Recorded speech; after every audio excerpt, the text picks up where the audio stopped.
అందరికీ నమస్కారం. అందరూ బాగున్నారా? నేను చాలా బాగున్నాను. ఈరోజు స్పెషల్ ఏంటంటే 7 శనివారాల వ్రతము. అదైతే ఏడవ వారం అయితే చేస్తున్నాను. ఏడో వారం చేస్తున్నప్పుడైతే మీ అందరికీ ఒక విషయం అయితే చెప్పాలనుకుంటున్నాను. ఇది అయితే నేను మూడోసారి అనమాట 7 శనివారాల వ్రతం చేయటము. మూడోసారి అయితే పూర్తయింది. ఇంతకు ముందు 2 వారాలు చేసినప్పుడు నా కోరిక నెరవేరిందా, నెరవేరలేదా, నేను ఎలా చేశాను, ప్రాసెస్ అంతా ఏంటి తెలుసుకోవాలంటే ఈ వీడియో లాస్ట్ వరకు చూడండి. అలాగే ఈ వీడియోకి లైక్ చేసి నా ఛానల్ అయితే సబ్స్క్రైబ్ చేసుకోండి. ఇలాంటి పూజ వీడియోస్ నా ఛానల్లో చాలా ఉన్నాయి. నా ఛానల్ని ఫాలో అవుతూ ఉండండి. ఇంకా నేనైతే ఈ వారం అనే కాదు, ముందు వారాలు అన్నీ 6 వారాలన్నీ నేను చేసిన నైవేద్యాలన్నీ చాలా సింపుల్గా చేసుకున్నాను అనమాట. ఎక్కువ హడావుడి లేకుండా. ఎందుకంటే మనం ఎక్కువ హడావుడి చేసి శ్రమపడి ఇంట్లో వాళ్ళని కంగారు పెట్టి పూజ కూర్చున్న పూజలు కూడా ప్రశాంతంగా చేసుకోము. మనకి పూజ ఇంపార్టెంట్. ఇంత హడావుడి, ఇంత డెకరేషన్ ఇదంతా పెట్టుకుంటే మనకి ఫోకస్ అంతా వాటి మీదే ఉంటుందన్నమాట, పూజ మీద ఉండదు. అందువల్ల నేనైతే సింపుల్గా చేసేసుకొని పూజ చేసేది మాత్రం మనస్ఫూర్తిగా మనశ్శాంతిగా అయితే చేసుకుంటున్నాను. ఈ వారమే కాకుండా ముందు చేసిన 6 వారాలు కూడా నేను ఇదే ఫాలో అయ్యానమాట. నైవేద్యాలు కూడా ఇంతే సింపుల్గా చేశాను. పూజా మందిరం కూడా అంత సింపుల్గానే చూసుకున్నాను. ఏదో డెకరేషన్ చేసి, ఏదో హడావిడి చేసి ఇంట్లో వాళ్ళని కంగారు పెట్టి ఇంకా పూజలో కూర్చున్నా సరే మన మైండ్ అనేది మన కంట్రోల్లో ఉండదు, మనసు కూడా దేవుడి మీద ఉండదు. ఇదంతా కంగారు లేకుండా సింపుల్గానే చేశాను. ఈ ఒక్కసారినే కాదు, లాస్ట్ 2 టైమ్స్ నేను వ్రతం చేసినప్పుడు కూడా సింపుల్గానే చేసుకున్నాను అనమాట. ఎంత కంగారు ఏం లేకుండా. వాళ్ళు వీళ్ళు ఏదో చేశారని మనం కంగారు పడిపోయి అది ఫాలో అవ్వాల్సిన అవసరం లేదు. ఇంకా దద్దోజనం చేయడం అయితే ఫస్ట్ టైం అనమాట. అంతకుముందు నేను ఎప్పుడూ దద్దోజనం చేయలేదు. చేయడమే కాదు, ప్రసాదంలాగా పెట్టినా కూడా ఏదో నామకే ప్రసాదం వద్దు అనకూడదు కాబట్టి తింటాను, కానీ అంత ఇష్టంగా తినేదాన్ని కాదు. కాకపోతే ఈసారి అయితే చాలా బాగా కుదిరింది. అంటే ప్రసాదంలో చేయటం వల్లనో ఏమో కానీ చాలా టేస్టీగా కుదిరింది. ఇంకా నేను చేసుకునే ప్రసాదాలన్నీ అయితే పక్కన తీసి పెట్టుకుంటున్నాను. ఎందుకంటే బై మిస్టేక్ మనము టేస్ట్ చేసినా సరే మళ్ళీ ఫ్రెష్గా తయారు చేయాలి కాబట్టి ముందే తీసేసి పెట్టుకుంటున్నాను. ఎందుకంటే మనము టేస్ట్ చేసినవి దేవుడికి అయితే పెట్టకూడదు కదా, అందువల్ల. ఇంకా సాటర్డే రోజు పూజలు ఇవన్నీ ఏం చేసినా సరే నేను కంపల్సరీగా బెల్లం పానకం అయితే చేస్తానన్నమాట. అంటే స్పెషల్ పూజ ఉన్నా లేకపోయినా నైవేద్యంగా అయితే నేను ఏం పెట్టినా, ఫ్రూట్ లాంటి ఏది పెట్టినా పక్కన అయితే బెల్లం పానకం అయితే పెడుతున్నాను. అది కూడా రీసెంట్గా అలవాటైంది. అందులో 7 శనివారాల వ్రతము చేస్తున్న ప్రతి ఒక్కళ్ళు అయితే కంపల్సరీగా వడపప్పు బెల్లం పానకం అయితే పెడుతుంటారు. పెట్టాలని రూల్ అనే కాదు, కాకపోతే సింపుల్గా అయిపోయేది ఇంకా హెల్దీ కాబట్టి ఆ నైవేద్యం అయితే ఎక్కువ పెడుతుంటారు. ఎందుకంటే మనం నైవేద్యం అన్నాక తింటాం కదా కంపల్సరీగా. అంతేకాకుండా ఆయిల్స్ కూడా ఎక్కువ యూజ్ చేయం కాబట్టి మంచిదని చెప్పేసి పెడుతుంటాము. ఇంకా నేనైతే నల్ల నువ్వులతో చేసిన లడ్డు అయితే ఒకటి పెట్టాను. ఎందుకంటే ఆ నల్ల నువ్వులు అనేది బాడీకి చాలా వేడి అనమాట. ప్రసాదంగా తీసుకోవడం అంటే ఇంకా ఎక్కువ తినలేము. తినడం వల్ల కూడా కొంచెము ఎక్కువ వేడి అవ్వడం వల్ల దాన్ని మనము బ్యాలెన్స్ చేయలేము. అలా అని ఆవులకు పెట్టమంటారు. ఈ సిటీలో ఆవులు అనేది చాలా తక్కువ కనిపిస్తాయి. ఎంతైనా ఆవులకు కూడా మంచిది కాదు కదా. మన బాడీ తట్టుకోలేనప్పుడు ఇంకా ఆవులు కూడా అంత తట్టుకుంటాయో లేదో అని చెప్పేసి నేనైతే ప్రసాదం అయితే పడేయకూడదు కాబట్టి తక్కువ క్వాంటిటీలోనైతే చేసుకున్నాను. ఇక్కడ నేనైతే నా దగ్గర ఉన్న ఫ్రూట్స్, ఇంకా మామిడికాయ పులిహోర, దద్దోజనము, పానకము, వడపప్పు, బెల్లము, ఇంకా 2 రకాల ఫ్రూట్స్, ఇంతే కాకుండా నేను ఒక 7 ఇలాచీ అయితే పెట్టుకున్నాను అనమాట. పూజలో అలా 7 ఇలాచీ పెట్టుకుంటే మంచిది అని చెప్తున్నారు. అంటే నాకు కూడా తెలియదు, పెట్టాలా వద్దా అని తెలియదు, కానీ వెంకటేశ్వర స్వామికి అయితే యాలక్కాయలు పెట్టి పూజలు అయితే చాలామంది చేస్తున్నారు. నేను కూడా ఇంకా చిన్నగా అలవాటు చేసుకున్నాను. తర్వాత అయితే నేను పసుపు గణపతిని అయితే చేసుకుంటున్నాను. నేను ఏదైనా సరే తక్కువ క్వాంటిటీలోనే చేస్తానన్నమాట. అంటే పూజకి రిలేటెడ్. ఎందుకంటే మనము యూజ్ చేస్తామో లేదో, ఎవరికైనా దానం చేస్తామో లేదో తెలియదు కదా. అలాంటప్పుడు వేస్ట్ చేయడము, పడేయటము, ఎక్కడో పడేస్తాము, మనం తినలేము, మనము యూజ్ చేసుకోలేము అన్నప్పుడు తక్కువ క్వాంటిటీలోనే చేసుకుంటేనే మంచిది. ఎందుకంటే పెద్దగా పసుపు గణేషుని చేసుకున్నప్పుడు మనము స్నానం చేసినప్పుడు యూస్ చేయొచ్చు అంటారు కదా! ఒక్కోసారి చెయ్యకుండా మర్చిపోతూ ఉంటాము. అలానే డ్రై అయిపోయి చెట్లలో వేస్తాను నేనైతే. దానివల్ల అంత పెద్దగా చేసుకొని యూస్ చేయనప్పుడు ఎందుకని చెప్పేసి తక్కువ క్వాంటిటీలోనే చేస్తున్నాను. అదొక్కటే కాకుండా నేను పిండి ప్రమిదలు కూడా చిన్న చిన్న సైజులోనే చేస్తున్నాను. ఎందుకంటే నాకు ఇక్కడ ఆవులు అవైలబుల్‌లో ఉండవు. అంటే ఆవులకు పెడితే మంచిదంటారు కానీ ఆవులు అవైలబుల్‌లో ఉండవు మనకు పెట్టడానికి. అంతేకాకుండా మనము తినాలి అంటే మనం తినలేము. ఒకటంటే కొంచెం అలాగా కళ్ళకద్దుకొని నోట్లో వేసుకుంటాం కానీ కంప్లీట్‌గా అన్నీ తినలేము. ఎందుకంటే 7 పెట్టాలి కదా ప్రమిదలు. 7 పెట్టినప్పుడు ఏంటంటే 7 మనం తినలేము. ఎవరికన్నా దానం చేసినా త్వరగా తీసుకోరు. ఎందుకంటే పూజలు చేశారు, ఏమి దోషం ఉందో ఏమో దానికోసం చేశారని చెప్పేసి ఎవరికి ఇచ్చినా సరే తీసుకోరు. ఏదైనా ఆవులకు పెడదామన్నా ఆవులు దొరకవు. ఎక్కడో పారే వాటర్‌లోనే ఎక్కడో వెయ్యమంటారు. సిటీలో పారే వాటర్ అయితే మనకి దగ్గరలో ఎక్కడా ఉండవు. అలాగని ఈ చెట్లలో వేద్దామన్నా మరీ ఎక్కువ క్వాంటిటీలో పెద్ద పెద్ద ముద్దలు చేసి చెట్లలో వేసినా సరే అంతగా బాగోదని చెప్పేసి నేను చిన్న సైజులోనే చేస్తున్నాను. అంతేకాకుండా మనము 7 వారాలకి చేస్తాము. అంటే ఒట్టితో సహా 8వ వారం కూడా చేస్తాం కదా! అన్ని సార్లు చేసినప్పుడు అన్ని ప్రమిదలు మనము ఎక్కడెక్కడ పడేయలేము కదా! సో, అందువల్ల తక్కువ క్వాంటిటీలో చిన్న చిన్న సైజులో చేసుకోవడం వల్ల ఎవ్వరికీ నష్టం ఉండదు. ప్రమిదలు చేసామన్న సాటిస్ఫాక్షన్ ఉంటుంది. వేస్ట్ కాదు, ఎవరికీ నష్టం ఉండదు అనే లాజిక్‌తో అయితే నేను చిన్న చిన్న సైజులో అయితే చేస్తున్నాను. అంటే ఎవరికీ నష్టం ఉండకూడదు అనేది చేస్తున్నాననమాట. దారిలో ఎక్కడో పడేస్తే అవి ఎవరెవరో తొక్కుతారు. ఇదంతా ఇంకా లేని పాపం వస్తుంది. దానివల్ల చేసేటప్పుడే జాగ్రత్తగా చేసుకుంటే మంచిదని చెప్పేసి నేనైతే ఇలా అయితే ఫాలో అవుతున్నాను. ఇంకా ఇందులో వాడే బియ్యపు పిండిని కూడా నేనే స్వయంగా నా చేతులతో చేసుకున్నాను. అంటే మిల్లులో పట్టించలేదనమాట. నేనే ఇంట్లో బియ్యం లైట్‌గా కడిగి తర్వాత డ్రై అయిపోయినాక పౌడర్‌గా పట్టుకున్నాను. అందుకే కొంచెం రవ్వలాగా ఉంది. అయినా సరే ప్రమిదలు అయితే చాలా పర్ఫెక్ట్‌గా వచ్చాయన్నమాట. అంటే విరిగిపోతుందో ఏమో అనుకున్నాను కానీ అలా ఏం లేదు. మంచిగా ఫిక్స్ అయ్యాయి. అందులో ఏంటంటే నేను కొంచెం ఆవు నెయ్యి వేశాను. ఎక్కువ వేయలేదు. లైట్‌గా బెల్లం పొడి వేశాను. ఇంకా అంతకుముందు పసుపు గణపతి చేసిన ప్లేట్ కాబట్టి కలర్ కొంచెము అందులోకి పిండిలోకి యాడ్ అయ్యింది. తర్వాత అయితే నేను రౌండ్స్ లాగా ఒక 7 రౌండ్స్ చేసుకొని ఇలాగైతే నా దగ్గర చిన్నది రోలుది ఉందన్నమాట.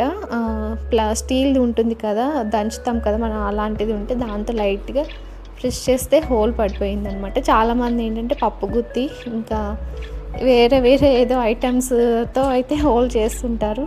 ఇంకా మనం హ్యాండ్స్‌తో యూజ్ చేయకూడదు అని చెప్పేసి నేను అలానే, అంటే నాన్ వెజ్‌లో యూజ్ చేయనివి ఏమైనా ఉంటే దాంతో అయితే మనము ఇట్లాగా ప్రెస్ చేస్తే మనకి కావాల్సిన షేప్ అయితే వస్తుందన్నమాట. నేను మోస్ట్లీ పప్పు గుత్తితో కానీ ఇంకా స్టీల్‌ది రోకలి చిన్నవి వస్తున్నాయి కదా, దాంతో కానీ అయితే అలా ప్రెస్ చేస్తే నాకు చిన్న సైజు హోల్ పడుతుందనమాట. అది సరిపోతుంది. ఎందుకంటే మనము పూజ అయిపోయినాక లాస్ట్లో వెలిగిస్తాం కాబట్టి మనకి ఎక్కువసేపు వెలగాల్సిన అవసరం ఉండదు కాబట్టి చిన్న హోల్ పెట్టినా సరిపోతుంది. నేనైతే డ్రై అవ్వక ముందలే బొట్టు కూడా పెట్టేస్తున్నాను. ఎందుకంటే పిండి కొంచెం తడిగా ఉన్నప్పుడు మనం పెట్టే బొట్టు అనేది మంచిగా కనిపిస్తుంది. డ్రై అయిపోయినాక ఏంటంటే బొట్టు అనేది సరిగ్గా అతకదనమాట. అందువల్ల పిండి కొంచెం తడిగా ఉన్నప్పుడే నేను స్వామివారి నామాలు అయితే పెట్టుతున్నాను. 7 పిండి ప్రమిదలే చెయ్యాలా లేదా అనేది మన ఇష్టం అనమాట. ఒకటే పిండి ప్రమిద మనము పెద్ద సైజులో చేసి పెట్టుకోవచ్చు, లేదా 7 చేయాలన్నా చేసుకోవచ్చు. నేనైతే 7 అయితే చేశాను. ఎందుకంటే నాది 7వ వారం అనమాట. 7వ వారం కాబట్టి నేను 7 చేశాను. అంతకుముందు వారాలు చేసినప్పుడైతే నేను 1 కానీ 2 కానీ చేసేదాన్ని. లాస్ట్ వారము 7 ప్రమిదలు చేస్తానని అనుకున్నాను. లాస్ట్ వారమే 7 చేశాను. అంతకుముందు నేను 2 సార్లు అయితే 7 శనివారాల వ్రతం అయితే చేశాను. అంటే ఇది నాకు ఫస్ట్ టైం కాదు. అంటే నేను 3 ఇయర్స్ బ్యాకే 7 శనివారాల వ్రతం అయితే చేశాను. అంటే అప్పుడు ఇప్పుడు అయినంత ఫేమస్ అప్పుడంత కాలేదన్నమాట. అంటే ఎక్కడో కొంతమందికి తెలుసు అనమాట, 7 శనివారాల వ్రతం ఉంది, అది చేస్తే మంచి జరుగుతుంది, మనం అనుకున్న కోరికలు నెరవేరుతాయని అప్పుడు కొంచెమే ట్రెండింగ్‌లో ఉందన్నమాట. చాలా తక్కువ మందికి తెలుసు. నేను ఇలాగ యూట్యూబ్ ఇంకా దేవుడికి సంబంధించినవి అవి చూస్తూ ఉంటాను కాబట్టి నాకు అలా వచ్చింది.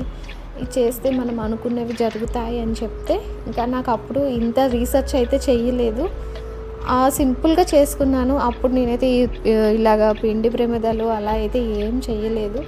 నార్మల్‌గా నాకు తోచినట్టుగా నా దగ్గర ఉన్న వస్తువులతో చేశాను. అంటే ఎక్కడెక్కడో తిరిగి ఏవేవో తెచ్చి తీసుకొచ్చి ఇంకా స్పెషల్‌గా అయితే పూజలైతే ఏం చేయలేదు. నా దగ్గర ఉన్న ఫోటోకే నా దగ్గర ఉన్న పూజ సామాన్లతోనే సింపుల్‌గా చేసుకున్నాను. ఇప్పుడు అందరూ ఎంతో హడావిడిగా ఏదేదో తీసుకొచ్చి ఇంకా ఎలానో డెకరేషన్ చేసి హడావిడిగా చేస్తున్నారు. ఎంత ఆడంబరంగా చేస్తున్నారనమాట. అదేదో ప్రెస్టేజ్ లాగా తీసుకొని చేస్తున్నారు. ఇంకా వీడియోస్ కోసం చేస్తున్నారో లేకపోతే దేవుడి కోసమో చేస్తున్నారో తెలియకుండా అయితే చేస్తున్నారు. నేనైతే అట్లాంటివి అయితే ఫాలో అవ్వలేను. ఫాలో అవ్వడం కూడా నాకు ఇంట్రెస్ట్ లేదనమాట.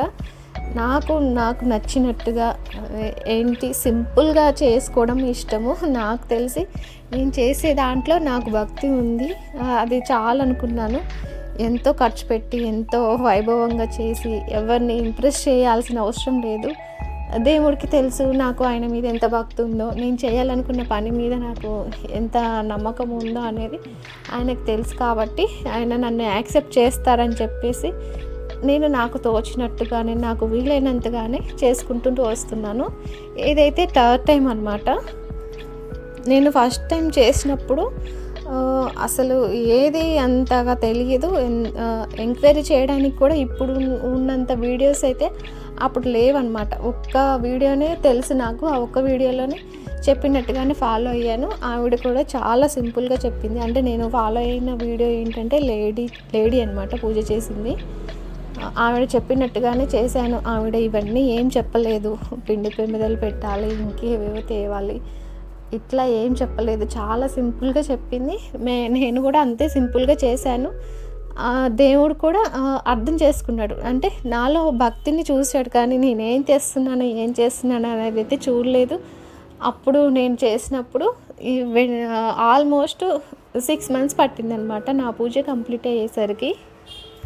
అంత ఎక్కువ టైం ఎందుకు పట్టిందా అంటే నాకు అప్పుడు తెలియదు అనమాట. అంటే ఇప్పుడు చెప్తున్నంతగా ఇప్పుడు ఇన్ని వీడియోస్ వచ్చాయి, కానీ అప్పుడు అన్ని వీడియోస్ లేవు. ఒక్కటే వీడియో ఉంది. ఒక్క ఆవిడే చెప్పింది. ఆవిడ చెప్పిన తర్వాతనే చాలామంది వీడియోస్ చేశారు. అంటే నేను 7 శనివారాల వ్రతము పూర్తి చేసుకున్నాక ఒక 6 months తర్వాతనే ఇంత ఫేమస్ అయిందనమాట. అంతకుముందు ఎవరికీ తెలియదు.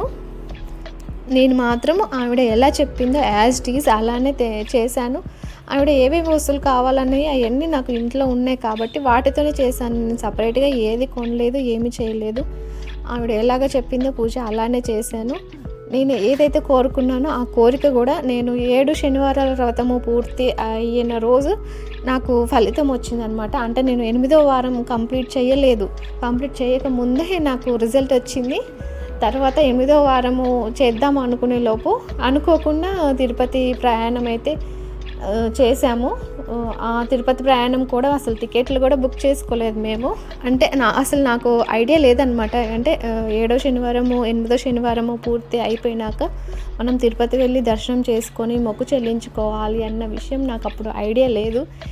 ఏదో మనశ్శాంతి కోసం పూజ చేస్తున్నాను, అలా చేసేసాను. ఆ పని అయిపోయింది.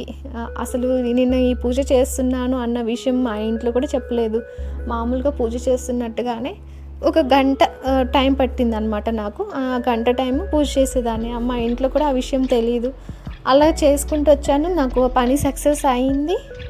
అనుకోకుండా తిరుపతి కూడా వెళ్ళే సిచ్యువేషన్ వచ్చిందనమాట. అంటే అప్పటికి మాకు దర్శనం టికెట్లు దొరకలేదు. అంటే మేము కారులో వెళ్ళాము కాబట్టి ట్రైన్ టికెట్లు దొరకపోయినా వెళ్ళాము. ఎలానో దర్శనం టికెట్లు అవ్వలేదు. అనుకోకుండా మెట్లు ఎక్కి వెళ్ళామన్నమాట. అంటే అసలు అదంతా జరుగుతుందని అనుకోలేదు నేను. అంత పవర్ఫుల్ అనిపించింది నాకు. ఆ తర్వాత అనిపించింది నేను పూజ చేస్తున్న రోజులు నా సంతోషం కోసం చేస్తున్నాను. ఇది మొక్కున్నాను, నెరవేరుతుందో లేదో, అసలు నెరవేరుతుందా నెరవేరదా అన్న డౌట్ కూడా లేదు. చేసుకున్నాను. నాకు ఈ పని అవ్వాలి అని పూజ చేసుకున్నాను. ఇది చేస్తున్నట్టు ఎవ్వరికీ కూడా చెప్పలేదు. నేను సైలెంట్‌గా చేసేసుకున్నాను. ఇలా తిరుపతి వెళ్ళాలి అనుకోలేదు. వెళ్దాము అని కూడా మా హస్బెండ్ కూడా అడగలేదు. అనుకోకుండా ప్రయాణం జరిగింది. ఇంకా అన్ని మెట్లు ఎక్కి దర్శనం చేసుకున్నాము. మాకు రూమ్ దొరకకపోయినా సత్రంలో పడుకొని మరీ దర్శనం చేసుకున్నాము.